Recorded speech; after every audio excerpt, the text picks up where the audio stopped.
Welcome to Histology channel. In the beginning there was truly nothing. The universe was a vast chaotic ocean. Then, from this primal turmoil, Ben appeared. Ben took the form of a pyramidal mound. A lotus flower was with Ben, and when it opened, it introduced the god Ra into existence, bringing light along. Then, Ra gave birth to all the earliest generations of gods. Shu, the air god, and Tefnut, the rain goddess, came into being. The universe was covered by a huge layer of vast ancient waters. Shu and Tefnut dove into these waters to discover their boundless depths. Ra grew truly worried when he noticed Shu and Tefnut were taking far too long to come back, and afraid he might lose them forever, he dispatched his finest messenger to search for them. Shu and Tefnut arrived unharmed, and Ra's happiness was so great that humans emerged from his tears. Once they returned, they had more offspring: Geb, the earth god, and Nut, the sky goddess. In this way, both the sky and earth were brought into being. The mighty Ra ruled the universe with total authority, earning the honor of being the first pharaoh. He blessed Egypt with many holy animals, such as the ox and the lion, but his best gift was truly the creation of the Nile River. Along its banks, people would build a civilization that glorified the gods. Still, Ra sensed that his grandchildren would bring forth a fresh line of gods who might overthrow his reign someday. Therefore, the mighty deity firmly blocked the sky and the earth from producing any descendants at all. Yet Nut and Geb defied his decree and gave life at once to a potent brood: Isis, Neph, Seth, and Osiris. They toppled Ra from power, and Osiris assumed rule over the world. However, the new deity's throne was far from secure, for his brother Seth hungered for absolute authority. Thus the saga of Egypt's gods was set in motion. After overthrowing Ra, the being who first shaped the Egyptian world, Osiris rose as the new lord of the universe. The crowned supreme deity took the goddess Isis as his wife, beginning a reign of extraordinary fortune. Osiris then introduced civilization to humanity, who, until that moment, lived in a crude way. The god showed them farming, weaving, and the art of baking bread. Beyond that, he established the rule of laws, which truly brought order to their confusion. Under the benevolent Osiris, Egyptian civilization began to thrive and grow rapidly. Yet Osiris had a strong and driven brother named Seth. His realm was the vast, dry desert surrounding Egypt. Naturally, he much envied his sibling, who greatly enjoyed a lush and wealthy land. Osiris became involved with Nephthys, Seth's wife, leading to the birth of Anubis, god of the dead. Furious at his own brother's treachery, Seth plotted his vengeance.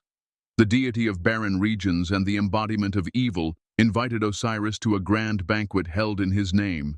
At this banquet, Seth presented the guests with a splendid coffin, declaring it would go to whoever fit inside just right.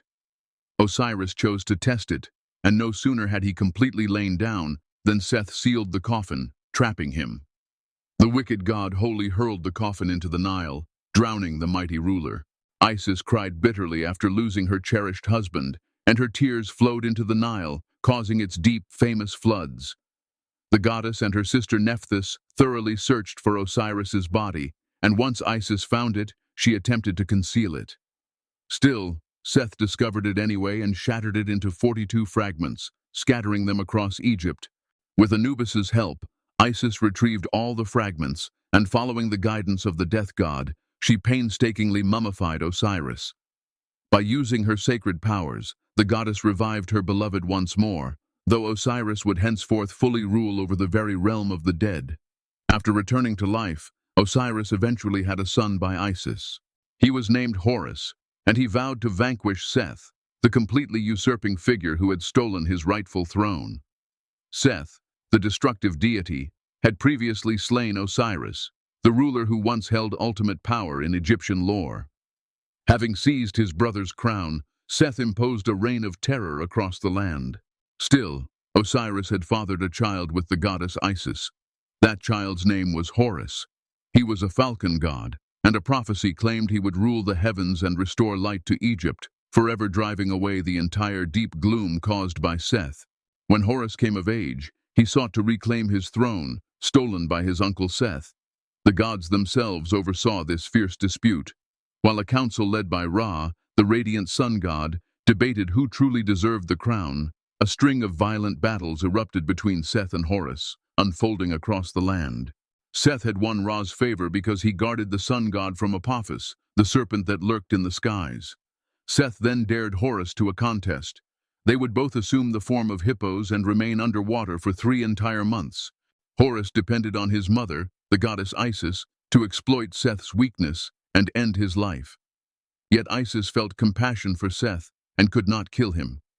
Outraged by this betrayal, Horus turned on his own mother and severed her head. The knowledge god Toph rescued Isis by substituting her missing head with that of a cow. The long conflict between Seth and Horus raged for countless years. During a brutal desert battle, Seth succeeded in tearing out Horus's eyes. With the support of Hathor, the goddess of love, Horus fully regained his eyesight. The divine assembly firmly insisted on peace between Seth and Horus. Deceitfully acting kind, Seth invited Horus to a lavish banquet at his royal palace. That very night, Seth attempted to wholly violate his nephew, hoping to disqualify him from the throne forever. Yet Horus bravely defended himself and kept the wicked god's venomous seed away. Eager for revenge, Horus, aided by the goddess Isis, quietly placed his own divine seed into fresh lettuce leaves, which Isis later presented to Seth as an offering.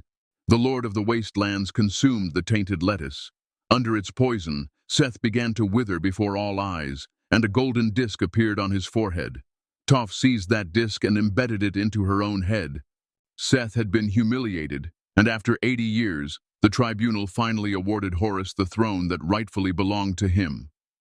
Isis felt truly immense pride watching her son by Osiris take up his father's seat.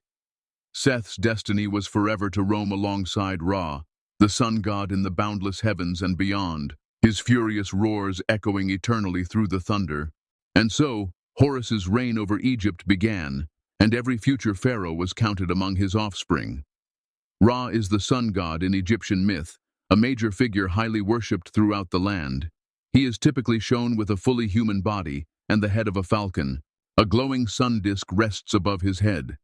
He was once the mightiest of all gods, but age took its toll, and feeling too old, he chose to give up his authority and ascend into the heavens.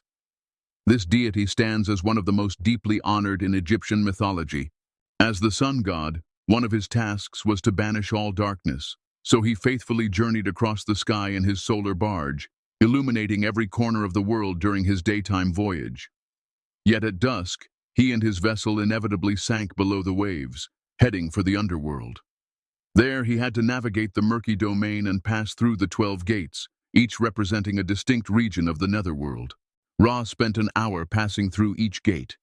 Osiris, the lord of the underworld, inhabited one of them, and Ra stopped there to show him reverence. Yet before he could depart the underworld's gloom, the deity was ambushed by the fearsome serpent Apophis. This chaotic power attempted to wreck the god's craft, and each day the serpent drew closer to achieving this aim. On one dramatic occasion, Apophis devoured the sunboat, completely cutting off the morning light. However, she could not keep Ra thoroughly trapped inside her belly and painfully coughed him back up. This event was marked as a solar eclipse. Yet ruining Ra's vessel grew harder because Set, the destruction god, had been sentenced to sail with Ra through the heavens after losing his dispute for the throne to Horus. He assisted the sun god by shielding his craft against the serpent, often defeating it and ensuring Ra's passage through the underworld was secure. Ra was honored throughout all of Egypt, but he was especially revered in Heliopolis, a grand center of sun worship. His stature was so immense that many other ancient Egyptian faiths fused his identity with their highest gods, seeing him as a universal divine force. For example, the supreme deities Amun and Atum were also called Amun-Ra and Atum-Ra, uniting their powers under Ra's name. Many pharaohs adopted Ra's name. Ramses serves as a famous case. His own name means son of Ra, or son of the sun, thereby greatly enhancing his sacred status in the eyes of his people. Anubis, recognizable by his jackal head, is an Egyptian deity associated with the afterlife. He ranks among the oldest gods in their pantheon, so his function evolved over the ages. Anubis was once seen as the primary figure governing death and the underworld, but that position later passed to Osiris. Over centuries, his veneration spread, though underworld dominion ultimately passed to Osiris. This jackal-headed deity was also linked to embalming and mummification. During funerary rituals, priests often wore a jackal mask while carrying out the mummification process. Anubis likewise served as guardian of graves and cemeteries, safeguarding the remains of those journeying to the underworld. His vigilance ensured souls' passage into the afterlife remained secure. Anubis was born to Nephthys, who was Set's wife. However, the child did not come from her union with Set, because Nephthys had disguised herself as Isis and lain with Osiris. Once he discovered this, Set was enraged, sparking his revenge. He hatched a deadly plot against Osiris, slaying him and completely dispersing his remains across all of Egypt. Once Isis collected every fragment, Anubis aided her in the funeral rites, transforming Osiris's body into the first mummy.